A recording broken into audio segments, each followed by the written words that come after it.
तो अपनी बिदातों को कुर्बान नहीं कर पा रहे हैं, नहीं छोड़ पा रहे हैं। हमारे बाप दादा जो करते चले आ रहे हैं वो हम करते रहेंगे। वही बात लौट फिर के आती रहती है कि मौलाना साहब क्या किया जाए, मस्जिद में फर्ज नमाज के बाद इमाम के साथ दुआ मांगना कैसा है, कब्रिस्तान में दुआ करना कैसा है, किसी आदमी के मर जाने के बाद किसी मौलाना के साथ उसके घर पे जाकर भोज खाने के बाद दुआ करना उसकी मग़फ़िरत की, ये कैसा है। वही पुराने घिसे पिटे सवाल जो हम 15-20 साल से इन इलाकों में आके बोलते जा रहे हैं, वही सवाल, और आज तक हम उनको खत्म करने के लिए तैयार नहीं होते हैं। ये हमारी बेशर्मी का हाल है, ये हमारी बेशर्मी का हाल है। मेरे भाइयों, आज फिर एक बात को जहन में बिठा लो, दुआ करना गलत नहीं है। एक बात फिर जहन में रख लो, दुआ एक इबादत है, और इबादत वैसे की जाएगी जैसे जनाब मोहम्मद रसूलुल्लाह ने बताई है। इबादत मोहल्ले के सरदार के तरीके पर नहीं की जाएगी, इबादत मौलवी जर्जीज के तरीके पर नहीं की जाएगी, इबादत मस्जिद के इमाम के तरीके पर नहीं की जाएगी। मस्जिद का इमाम कुरान और हदीस बता सकता है, लेकिन मौलवी के तरीके पर इबादत नहीं की जाएगी। इस बात को आप हमेशा जहन में रखिए। दुआ मुख्कुल इबादा, दुआ इबादत का मग़ज़ है।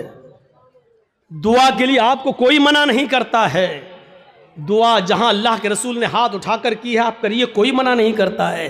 दुआ जहां हाथ उठाकर नहीं की है वहां आप हाथ उठाकर करेंगे तो वहां हम मना करेंगे, इसलिए कि हाथ उठाना साबित नहीं है। मसलन लैट्रीन में जाने की दुआ है, अब आप लैट्रीन में घुस के पढ़िए हाथ उठा के, अल्लाहुम्मा इन्नी औज़ु बिका मिनल खुब्स वल खबाइस। अब बैठिए, बैठिए, दुआ है, क्यों हाथ नहीं उठाया? मैं पूछना चाहता हूं उन लोगों से जो मस्जिद में मजबूर करते हैं इमाम को कि हाथ उठाओ, और पब्लिक से कहते हैं हाथ उठाकर दुआ करो। अगर दुआ के लिए हाथ उठाना है तो लैट्रीन में जाने की दुआ है, बताओ क्यों नहीं हाथ उठाते हो? सब लैट्रीन में क्यों? अरे जब लैट्रीन में दुआ पढ़ सकते हो तो हाथ क्यों नहीं उठा सकते हो? जब लैट्रीन में अल्लाह का नाम ले सकते हो, अल्लाहुम्मा इन्नी औज़ु बिका, तो हाथ उठाने में क्या हर्ज है? क्यों नहीं उठाते हो? अब हमारी अक्ल कह रही है गंदी जगह पर हाथ कैसे उठाएं? अभी अक्ल ही तो कह रही है ना।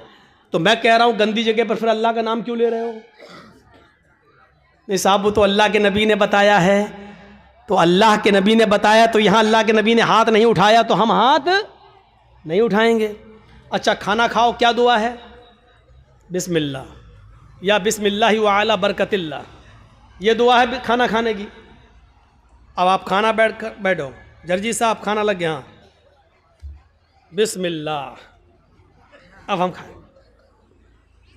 या बिस्मिल्लाहि व अला बरकतिल्लाह, अब हम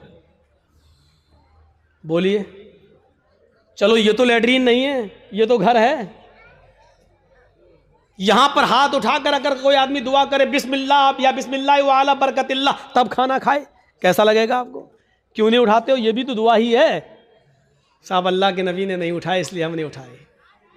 आ गई ना बात वही, जहां नबी ने उठाया वहां उठाओ। हम भी तो यही कह रहे हैं, जहां नबी ने नहीं उठाया वहां मत उठाओ। हम भी तो आपसे यही कह रहे हैं। अच्छा, वुजू बनाया, क्या दुआ पढ़ते हो? बिस्मिल्लाह। वुजू के बाद क्या दुआ पढ़ते हो? अशहदु अल्ला इलाहा इल्लल्लाह व अशहदु अन्ना मुहम्मदन अब्दुहु व रसूलुहु अल्लाहुम्मा जअलनी मिनत तव्वाबीन व जअलनी मिनल मुततहिरीन, यही दुआ तो पढ़ते हो। अच्छा, वुजू बनाने के बाद किसी को देखा, पैर धुलने के बाद आया हो, किबले की तरफ मुँह करके अशहदु अल्ला इलाहा इल्लल्लाह वहदहु ला शरीका लहु व अशहदु अन्ना मुहम्मदन अब्दुहु व रसूलुहु अल्लाहुम्मा जअलनी मिनत तव्वाबीन व जअलनी मिनल मुततहिरीन। मैं पूछना चाहता हूं क्यों नहीं हाथ उठाते हो? यहां वुजू के बाद की दुआ है, हाथ उठाना साबित नहीं है। अजान के बाद की दुआ है, अल्लाहुम्मा रब्बा हाज़िहि दावति ताम्मा व सलातिल काइमा आति मुहम्मदनिल वसीला वल फजीला, लेकिन हाथ उठाना साबित नहीं है। चांद देखकर दुआ मांगना साबित है, चांद देखकर दुआ मांगी जाए, लेकिन हाथ उठाना साबित नहीं है। इसी तरीके से कब्रिस्तान में जाकर दुआ करना जायज है। अल्लाह के नबी ने फरमाया इस्तगफिरू लिअखीकुम, अपने भाई के लिए दुआ करो। हर आदमी को मिट्टी देने के बाद अपने भाई के लिए दुआ करना चाहिए, लेकिन यहां हाथ उठाना साबित नहीं है। जैसे इन जगहों पर हाथ उठाना साबित नहीं है, ऐसे ही कब्रिस्तान में भी हाथ उठाकर दुआ करना साबित नहीं। या है तो हमें बताओ कहां है। नहीं साहब, उठा लें तो हर्ज क्या है? अब इसका जवाब सुनो। अरे हमने हाथ उठाकर दुआ कर ली तो हर्ज क्या है? तो अब मुझे जवाब दो, लैट्रीन में हमने कह दिया हाथ उठाकर अल्लाहुम्मा इन्नी अऊज़ु बिका मिनल खुब्ज़ि वल खबाइस, तो हर्ज क्या है? मुझे इतना बता दो। अज़ान के बाद हमने हाथ उठाकर दुआ मांग ली है, अशहदु अल्ला इलाहा इल्लल्लाह, हर्ज क्या है? मुझे बता दो। यहां आपको हर्ज लगता है, मुझे कब्रिस्तान में हाथ उठाकर दुआ मांगने में हर्ज लगता है। क्यों इस्लाम को अपने और अपने बाप दादा के तरीके पर चलाना चाहते हो? इस्लाम चलेगा तो सिर्फ फातिमा के बाप के तरीके पर चलेगा। इस्लाम न तुम्हारे तरीके पर चलेगा, न मेरे, न तुम्हारे बाप के तरीके पर चलेगा, न मौलवी जर्जीज के बाप के तरीके पर चलेगा। इस्लाम चलेगा तो जनाब मोहम्मद रसूलुल्लाह के तरीके पर चलेगा। आपको नमाज पढ़ने के बाद दुआ से कोई नहीं रोकता। यकीन मानिए, नमाज पढ़ने के बाद आप दुआ करिए, हम आपको नहीं रोकते हैं। अच्छा अमल है नमाज पढ़ना, और नमाज के बाद दुआ मांगना अच्छा अमल है। मांगिए, मांगिए, मना नहीं किया जा रहा है। लेकिन यहां अल्लाह के रसूल से हाथ उठाकर दुआ मांगना, और नबी के हाथ उठाने के बाद सहाबा का हाथ उठाना, और नबी का हाथ चेहरे पर फेर कर पहनना, और उसके बाद सहाबा का भी हाथ चेहरे पर फेर लेना, नबी का दुआ मांगना और सहाबा का उस दुआ पर आमीन आमीन कहना, यहां नमाज के बाद साबित नहीं है। इसलिए आपको भी ऐसा नहीं करना है। अकेले आप जितनी लंबी दुआ मांगना चाहे मांगे।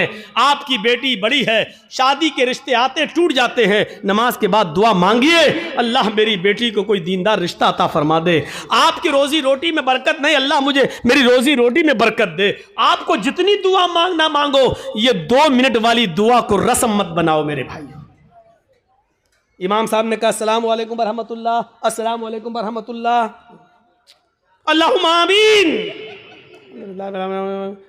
आमीन, पीछे कर आमीन आमीन आमीन आमीन। अबे ये कौन सी दुआ है? और 2 मिनट में ला इलाहा इल्लल्लाह मुहम्मदुर रसूलुल्लाह। 2 मिनट में तेरी भी जरूरत पूरी हो गई, 2 मिनट में उसकी भी हो गई। वहां इमाम कह रहा अल्लाह मेरी रोजी रोटी में बरकत दे, आप कह रहे हैं आमीन। अरे फायदा तो इमाम का हो रहा, आपका क्या हो रहा है मुझे बताओ। वो इमाम तो अपनी दुआ कर रहा है?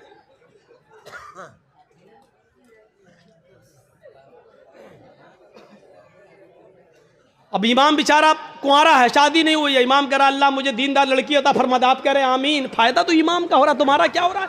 अरे इमाम अपनी दुआ मांगे, तुम अपनी दुआ मांगो यार।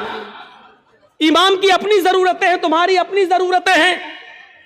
इमाम का बेटा बीमार है, उसके पेट में दर्द है, वो कह रहा अल्लाह मेरे बेटे को शिफा अता फरमा। तुम्हारे बाप को कैंसर है, तुम अपनी दुआ मांगो अल्लाह मेरे बाप को कैंसर है, अल्लाह मेरे बाप को शिफाए कामिला और आजिला अता फरमा। अरे इमाम के साथ साथ तेरे आमीन कहने से मखसूस दुआएं हो रही हैं। इमाम तेरे लिए दुआ नहीं कर रहा है, और तुम जो आमीन आमीन कह रहे हो उसमें तुम्हारे लिए दुआओं पे आमीन नहीं कही जा रही है। अरे तुम अपनी दुआ मांगो, इमाम की जरूरत 2 मिनट में पूरी हो रही है, तुम्हें कुछ ज्यादा मांगना है तुम ज्यादा मांगो। ये क्या दुआ है कि जब इमाम की सारी जरूरतें पूरी हो रही हैं उसी वक्त तुम्हारी भी हो रही हैं।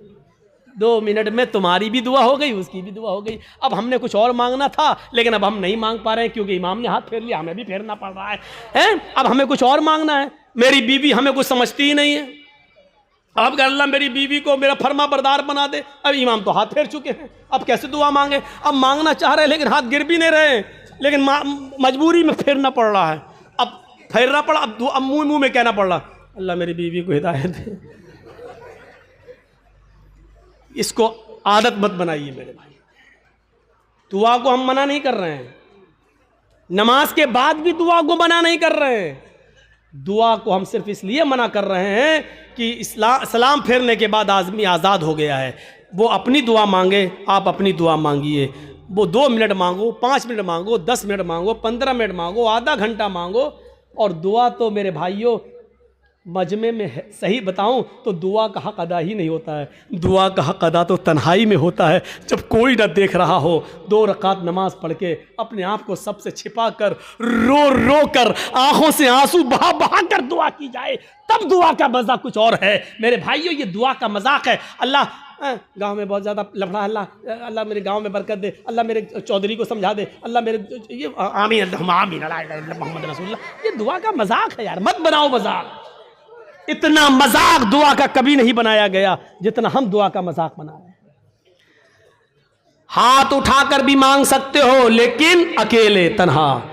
कब्रिस्तान में दुआ मांगने का हुक्म है और हर शख्स को दुआ मांगना चाहिए, लेकिन वहां हाथ उठाना साबित नहीं है। वहां सिर्फ हुक्म यह इस्तगफिरू लिअखीकुम, अपने भाई के लिए दुआ करो, सिर्फ दुआ है। अगर हाथ उठाना होता तो अल्लाह के नबी कहते हैं अपने भाई के लिए दोनों हाथ उठाकर दुआ करो। और यह आता कि अल्लाह के रसूल ने फला फला के दफनाने के बाद आपने दोनों हाथ उठाकर दुआ की है, आता हदीस में, लेकिन हदीस की किसी किताब में नहीं आया अल्लाह के रसूल ने किसी भी सहाबी को दफन करने के बाद अपने हाथों को उठाकर दुआ की हो, कहीं नहीं आता है। हाँ, ये आया कि अल्लाह के रसूल ने कब्र में सहाबी को दफन करने के बाद सहाबा से फरमाया इस्तगफिरू लिअखीकुम, अपने भाई के लिए दुआ करो। आप चाहते तो कह सकते थे मैं दुआ कर रहा हूं, आप लोग आमीन आमीन बोलो। अल्लाह जिसका इंतकाल हुआ उसके रूह को आला इल्लीन के अंदर जगह अता फरमा, अल्लाह उसके पसमानदगान को सब्र जमील अता फरमा। आप चाहते तो कब्रिस्तान में सब दुआ कर सकते थे, लेकिन आपने न की ऐसे और न लोगों ने आमीन कहा,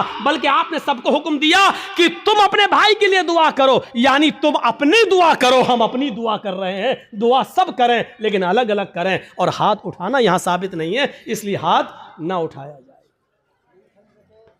सीधी सी बात है। अब फिर हुक्म यह है कि आप किसी भी मैयत के लिए कभी भी किसी भी वक्त दुआ कर सकते हैं, लेकिन चंद लोगों को इकट्ठा करके मैयत के घर जाकर उसको सब्र की तलकीन करने के बाद, भोज वोज खाने के बाद या दुआ करने के बाद भोज खिलाया जाता है। मुझे नहीं मालूम आपके यहां क्या होता है। और वहां घर पे जाने के बाद फिर इमाम साहब दुआ करते हैं और उस घर के सब लोग आमीन आमीन कहते हैं। मेरे भाइयों, बिदात है, बिदात है, बिदात है। इस बुरी रस्म को बंद करिए, इस नौटंकी को बंद कीजिए। मैं इसको नौटंकी कहता हूं। इस नौटंकी को बंद कीजिए, दुआ आप कीजिए। अरे बीवी, अगर शौहर मर गया है तो बीवी शौहर के लिए दुआ करे, बाप मर गया तो बेटा शौहर अपने बाप के लिए दुआ करे। अरे सदका जारिया सबसे बेहतर यही है कि बेटा अपने बाप को अपनी दुआओं में याद रखे, कुछ दुआएं अपने लिए मांगे, फिर कहे अल्लाह मेरे वालिद को की कब्र को नूर से भर दे, अल्लाह मेरे वालिद की मग़फ़िरत फरमा, अल्लाह मेरे माँ बाप के गुनाह को की बख्शिश फरमा, अल्लाह उनकी लग़्ज़िशों को माफ़ फरमा दे, अल्लाह तो उनको जन्नतुल फिरदौस में जगह अता फरमा। ये है दुआ। बीवी शौहर के लिए दुआ करे, बेटा बाप के लिए करे, बाप बेटे के लिए करे, भाई बहन के लिए करे, बहन भाई के लिए करे। किसने मना किया है? आप जा रहे हैं कब्रिस्तान, जाइए, रोज जाकर दुआ करिए, कौन मना कर रहा है? हफ्ते में 1 दिन जाकर दुआ कीजिए, कौन मना कर रहा है? महीने में 1 दिन जाइए और अपने बाप के लिए हाथ उठाकर नहीं, हाथ छोड़कर कब्र पर खड़े होकर कब्र के पास दुआ मांगी, कौन रोकता है? नहीं। लेकिन आप पूरे साल ना जाएं, सिर्फ ईद के दिन ईद की नमाज पढ़ने के बाद कब्र पर जाकर दुआ मांगे और इसको मामूल बना लें, यह गलत है। आप किसी दिन को मुतय्यन करके दुआ करेंगे तो वही चीज बिदअत हो जाती है। आप आज मांग लीजिए, कल मांगिए, 2-4 दिन बाद मांग लीजिए, मुतय्यन मत करिए, रोज दुआ मांगिए कब्र पे जाके, कोई मना नहीं करता है। और कब्र पे जाके दुआ इसलिए मांगने जाइए आप कि वहां जाएंगे तो आपको अपनी मौत याद आएगी, वरना दुआ मांगने के लिए कब्र पे जाना जरूरी नहीं है। दुआ के लिए आप अपने घर से भी दुआ कर सकते हैं। मेरे भाइयों, मेरे बाप इटावा में हैं और मेरे पास फ़ोन आ जाए और वो बीमार, मैं इस जलसे में भी दुआ कर सकता हूँ। आपके डिस्ट्रिक्ट मालदा में रहकर क्या मेरे लिए दुआ करो। आपसे भी कह सकते हैं कि मेरे वालिद के लिए दुआ करो कि अल्लाह ताला में जर्जी साहब के वालिद को शिफाए कामला और आजला अता फरमाए। कोई बुराई की बात नहीं है। दुआ के लिए किसी के घर जाकर ही दुआ की जाए या कब्रिस्तान जाकर दुआ की जाए, ये ज़रूरी नहीं है, लेकिन अगर आप जाएंगे तो आपको अपनी मौत भी याद आएगी कि एक दिन हमको भी इस जगह आना है, इसलिए आप अगर जाते हैं तो ठीक है। इसी तरीके से मेरे भाइयों याद रखिएगा, कोई भी काम हो अगर शरीयत की रोशनी में ठीक है तो करेगा। बहुत से लोग क्या करते हैं, बेटे का खतना हो रहा है, खाना दावत कहते हो, साहब हाँ आज दावत है आपकी, किस बात की दावत? बच्चे का खतना करा रहे हैं। याद रखना, इस्लाम के अंदर सिर्फ 2 ही खाने को जायज करार दिया और उसका हुक्म है, एक वलीमा, शादी के बाद बीवी जब घर पे आए तो उस बीवी के साथ एक रात गुजारने के बाद दूसरे दिन वलीमा करना।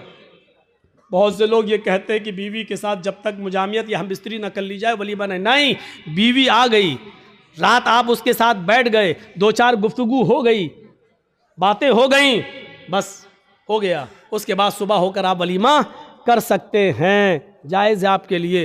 अगर सोहबत और हमबिस्तरी हो जाए तो और अच्छी बात है, ठीक है, उसके बाद दुआ करिए और वलीमा करिए, ठीक। एक तो वलीमा सुन्नत है। दूसरी बात सुन लीजिए, लड़की वाले के यहाँ खाने का कोई सबूत नहीं है, जिसको चोर और डाकू बन के जाना हो वो जाए।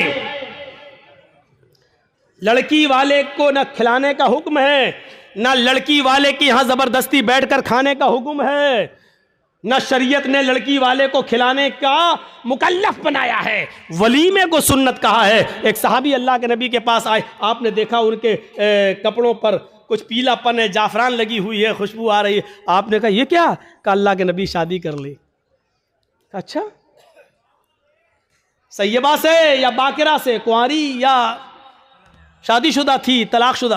कहा अल्लाह के नबी बाकिरा तो नहीं है, कुंवारी, लेकिन हाँ एक बेवा से शादी की जिसका शौहर इंतकाल हो चुका। ऐसा क्यों किया?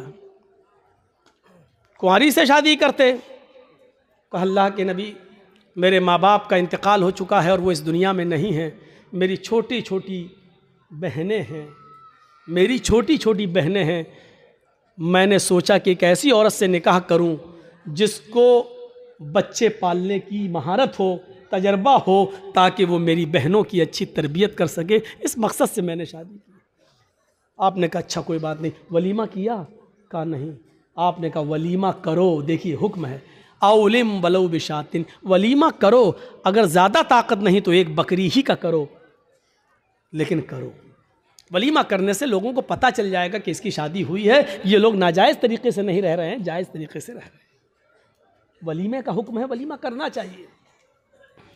एक ये खाना, उसका हुक्म मौजूद है। और दूसरा अकीका। अकीके की 2 शक्लें होती हैं।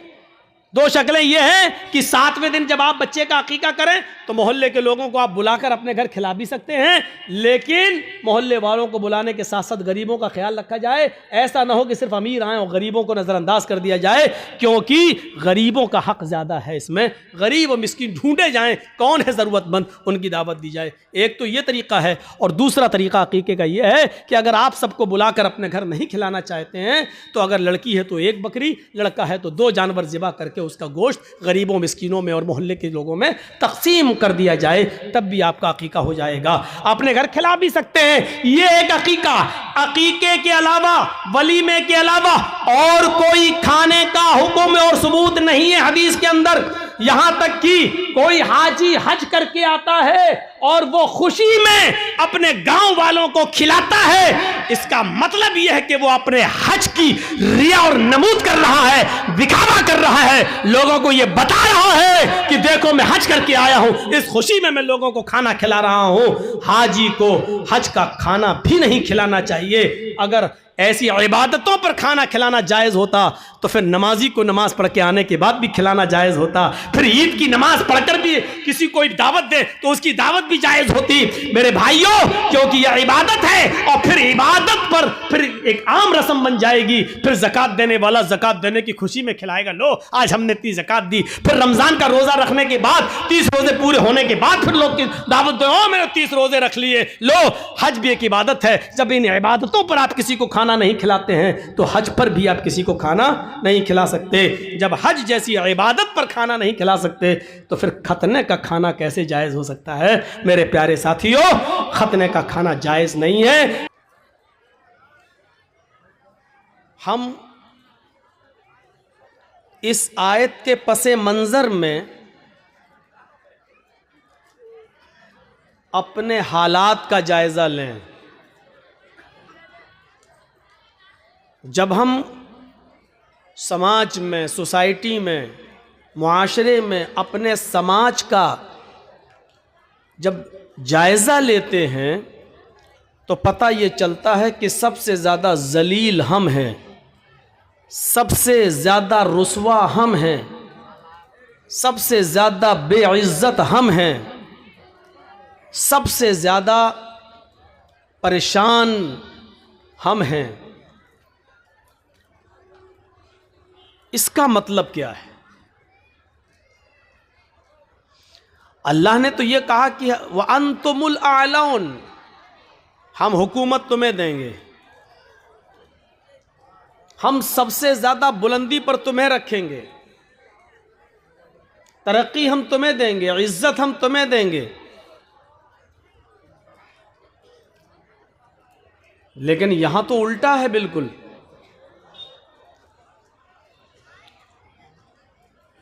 बिल्कुल उल्टा है। यहां हम सबसे ज्यादा जलील हैं।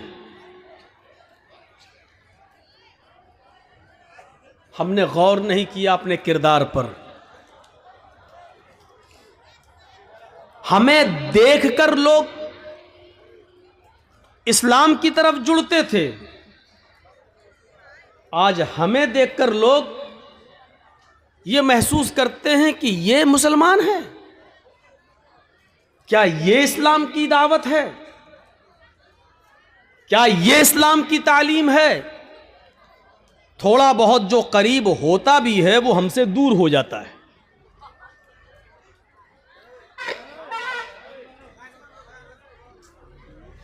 एक साइंटिस्ट ने कहा था कि मैंने दुनिया के अंदर जितने मज़ाहिब हैं, धर्म हैं, उनकी स्टडी मैंने की, उनको पढ़ा, उनका मुताला किया, तो सबसे अच्छा मज़हब मुझे इस्लाम नज़र आया। किताबों के आधार पर, धर्म ग्रंथों को पढ़ने के बाद, मजहबी किताबों के पढ़ने के बाद सबसे अच्छा मज़हब हमें इस्लाम नज़र आया। फिर उसने पूरी दुनिया में जहां तक वो घूम सकता था, दौरा कर सकता था, ट्रेवल कर सकता था, उसने ट्रेवल करके देखा, उसने जायजा लेकर देखा कि इस्लाम के मानने वाले कैसे हैं।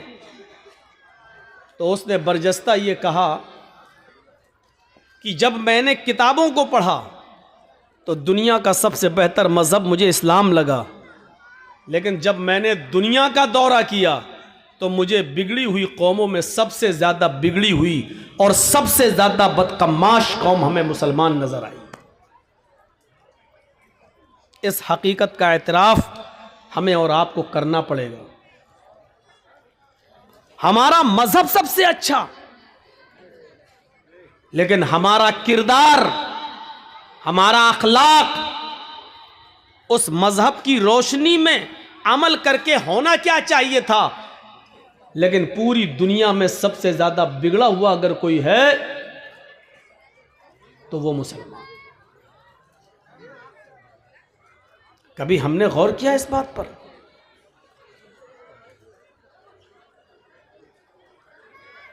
जरा तसव्वुर कीजिए, हम जायजा ले रहे हैं, हमें देखकर कौन हमारे करीब आएगा। मैंने शायद परसों मौज़मपुर के जलसे में एक मिसाल पेश की थी कि हमारी हालत बिल्कुल उस मरीज़ की तरह है जिसके दांत में बहुत दर्द था और वो एक डॉक्टर के पास गया। डॉक्टर ने कहा कि तुम्हारी दाढ़ खराब हो चुकी है, उसको उखाड़ा जाएगा, उसमें दवा भरी जाएगी। उसने कहा डॉक्टर साहब फीस क्या है? डॉक्टर ने कहा कि दांत देखने के बाद, दवा ववा सब बताने के बाद कि इतने की दवा आएगी, इतने दिन खाना पड़ेगी और फीस लेके सब 200 रुपये पड़ेंगे आप। उसने कहा ठीक है साहब, आप हमारी दाढ़ निकाल दीजिए। डॉक्टर ने पिलास लिया और उसकी दाढ़ को जब उखाड़ा तो वो इतनी तेज चिल्लाया, आह मर गया, दर्द से वो चिल्लाया। बहरहाल डॉक्टर ने दांत तो उखाड़ दिया, दवा ववा दे दी। दवा देने के बाद उसने कहा लाओ 600 रुपए। मरीज बड़ा परेशान, 600 रुपए किस बात के, तय तो 200 रुपए हुआ था, तुम 600 क्यों मांग रहे हो? डॉक्टर ने कहा कि तुम इतनी तेज चिल्लाए हो कि बाहर जो 2 मरीज बैठे थे तुम्हारे चीखने से भाग गए, उनकी फीस भी तुमसे ली जाएगी। हमारे 2 मरीजों को तुमने भगा दिया है, अगर वो दोनों होते तो 2-2 400 वो और 200 तुम्हारे, 600 रुपए, उनके 400 रुपए भी तुम्हें नहीं, तुम्हारे बाप को भी देना पड़ेंगे, क्योंकि तुम्हारे चीखने से वो भाग गए। आज वही कंडीशन हमारी है। हम खुद तो ईमान के अंदर दाखिल नहीं हैं, और हुलिया, शक्ल, सूरत, किरदार, अमल ऐसे हैं कि जो आना भी चाहता है इस्लाम की तरफ वो भी भाग रहा है। तो उनके इस्लाम से दूर होने का अजाब भी हमारे सर पर लादा जाएगा, क्योंकि हमारी वजह से वो इस्लाम से दूर हो रहा है, हमारी वजह से वो दूर हो रहा है। कौन जिम्मेदार है इसका? ये आज हमारा हाल हो गया है। अल्लाह ने कहा कि हम तुम्हें इज्जत देंगे, हम तुम्हें बुलंदी देंगे, हम तुम्हें हुकूमत देंगे, हम तुम्हें साहिबे हुक्मरा बनाएंगे, साहिबे हुकूमत बनाएंगे, हुक्मरा बनाएंगे। लेकिन तुम्हें भी मेरी एक बात मानना होगी, मेरी शर्त है इन कुंतुम मुमिनीन, कि तुम अपने अंदर ईमान पैदा कर लो। इसका मतलब यह है कि हम मोमिन कहते हैं, है नहीं, दावा है लेकिन है नहीं। अच्छा एक बात बताइए, जब शर्त पूरी नहीं होगी तो मशरूत भी पूरा नहीं होगा। जब तुम्हें भूख लगेगी तो मैं तुम्हें खाना खिलाऊंगा, तो मैं खाना कब खिलाऊंगा? जब तुम्हें भूख लगेगी। नमाज के लिए वुजू शर्त है, जब आपका वुजू सही होगा तो नमाज होगी, वुजू नहीं तो नमाज भी नहीं। तो जब नमाज के लिए वुजू शर्त है, जब वुजू नहीं है तो नमाज भी नहीं है। इज्जत और बुलंदी का वादा अल्लाह ने ईमान के शर्त के साथ किया है। जब ईमान नहीं है तो इज्जत और बुलंदी भी नहीं है। इज्जत और बुलंदी हमें तब मिलेगी जब हमारा ईमान मजबूत होगा। एक और मिसाल से समझने की कोशिश कीजिए। ईमान और अमले स्वालेह ये दोनों लाजिम और मलजूम हैं। आपके अंदर ईमान है या नहीं, इसका अंदाजा आपकी अमली जिंदगी से लगाया जाएगा। आपका अमल बताएगा कि आपके अंदर कितना ईमान है। अगर अमल अच्छा नहीं तो ईमान भी नहीं। ईमान होगा तो अमल होगा, अमल अच्छा होगा तो ईमान होगा। ईमान और अमले स्वालेह लाजिमो मलजूम हैं। यह समझ लो कि ईमान का लाजिमा है अमल, जैसे सूरज का लाजिमा है रोशनी। अगर दिन में रोशनी निकली है, धूप निकली है, तो इसका मतलब यह है कि सूरज निकला है। अगर रोशनी नहीं है तो इसका मतलब सूरज नहीं निकला है। आग जलेगी तो हरारत होगी, गर्मी होगी। अगर गर्मी है तो इसका मतलब आग जल रही है। अगर गर्मी नहीं है तो इसका मतलब आग नहीं जल रही है। जिस तरह हरारत बताती है कि आग है, जिस तरह सूरज की धूप यह बताती है कि सूरज निकला है, उसी तरीके से हमारे अमल बताएंगे कि हमारे अंदर ईमान है, हमारे अमाल खराब हैं या हम बदअमली का शिकार हैं, तो ये हमारी बदअमली बताएगी कि हमारे अंदर ईमान नहीं है। ईमान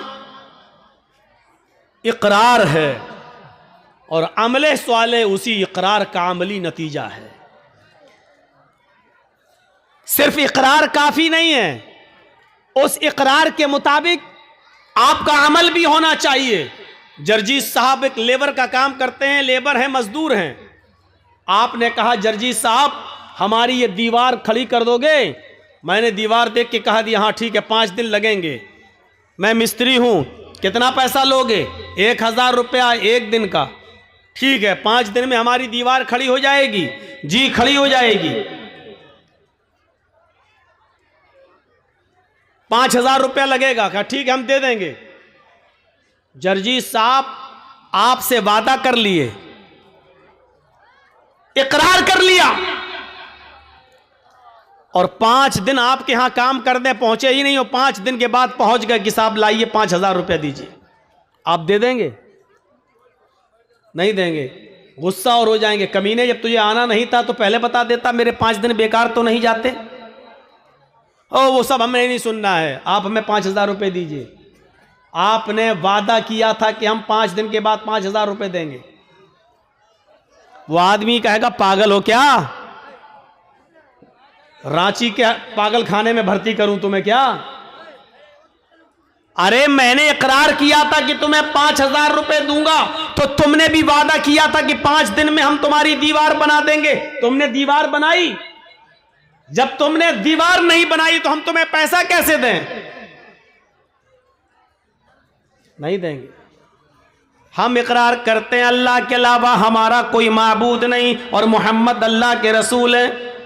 हम इकरार करते हैं कि 5 वक्त की नमाज पढ़ेंगे, हम इकरार करते हैं कि ज़कात देंगे, हम इकरार करते हैं रमज़ान के पूरे महीने के रोज़े रखेंगे, हम इकरार करते हैं कि हम हज करेंगे। सिर्फ इकरार करते हैं लेकिन करते कुछ नहीं है। क्या क़यामत के दिन हम अल्लाह ताला के सामने खड़े होकर ये कह सकते हैं कि अल्लाह तू मुझे जन्नत दे, तूने वादा किया था कि जिसने ला इलाहा इल्लल्लाह पढ़ा मुझको जन्नत देंगे। अय अल्लाह तू, तेरा वादा था, तूने इकरार किया था। अल्लाह कहेगा मेरे बंदे मैंने कहा था, तुमने भी तो वादा किया था अल्लाह के अलावा कोई माबूद नहीं और मोहम्मद सल्लल्लाहु अलैहि वसल्लम अल्लाह के बंदे और रसूल हैं। यानी तुमने इस बात का इकरार किया था कि 5 वक्त की नमाज पढ़ना चाहिए, रोजा रखना चाहिए, हज करना चाहिए, ज़कात देना चाहिए। मेरे बंदे तूने अपने वादे को पूरा नहीं किया, तूने जो इकरार किया था उस इकरार पर तू पूरा का पूरा कायम नहीं रहा, तो मैं अपने वादे पर क्यों कायम रहूं? नहीं, अल्लाह तूने वादा किया था कि हम जन्नत देंगे, दे। क्या आप कह सकते हैं जब एक मामूली मजदूर को आप सिर्फ वादे और इकरार पर मजदूरी नहीं दे सकते, जब तक कि वो अमल ना करे, जब तक कि वो आपके घर मजदूरी ना करे, आपकी दीवार खड़ी ना करे, जब आप बगैर मेहनत और काम के जब आप उसको मजदूरी नहीं दे सकते हैं, तो अल्लाह रब्बुल आलमीन सिर्फ इकरार और वादे के मुताबिक बगैर अमल के हमें और आपको जन्नत दे देगा। ये कैसे हम उम्मीदें लगाए बैठे हैं, कैसे हमें ये ऐसी उम्मीदों से हम वाबस्ता हो गए हैं? हमें सोचना चाहिए।